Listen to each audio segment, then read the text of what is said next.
Chairman, members of the committee, I'm John Fitzpatrick here on behalf of Northwestern Energy. Like Mr. Galt's members, we also have a policy which prohibits employees from bringing guns to work. We've heard a lot of talking here today about rights. Now let's talk a little bit about the corollary to rights, and that's a little concept called responsibility.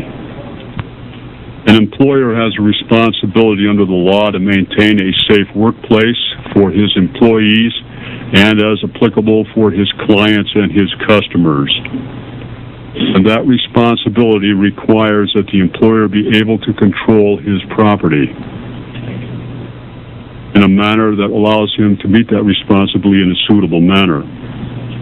This bill takes away the employer's ability to control his property while leaving him with the responsibility to maintain a safe workplace. Firearms are tools. They are not inherently good or evil. They can be put to both purposes. And they can also be used carelessly and cause injury or death. With firearms, there's always a matching responsibility and a requirement for public safety.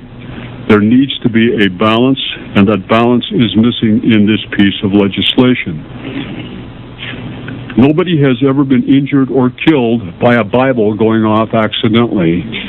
Nor has a bag of beef jerky drilled a hole in someone's head. But guns do that. This bill isn't really about personal safety, although that's the mantra that's been touted before this committee. This bill is primarily about road hunting. And I got experience in this business years ago when I was in the mining industry, when the employees wanted to bring the guns to work so that they could go hunting after shift. And we had a big elk herd that moved in on the mining property, and we had people from all around coming up, planning to hunt elk, without paying any attention to the fact that there were 200 human beings working in the background of the area that they were going to shoot. So we banned guns on the property for employees and for non-employees as well.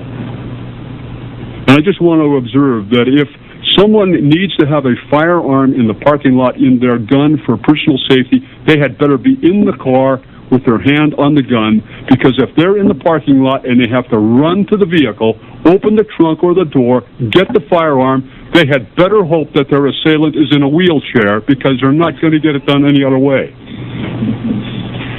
Now, as a representative of the utility, I've been very much immersed in the discussion in this legislature about eminent domain and all of the discussion about property rights and regulatory takings. This bill is a regulatory taking. They're using the power of the government to strip an employer of his rights to control his own property.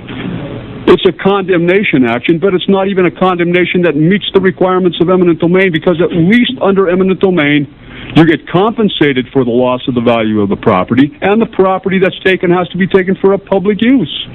Here we have a bill that creates a private use for the gun owner, and there is no compensation. The same Constitution that gave the people the right to bear arms also put in a requirement that private property should not be taken without just compensation.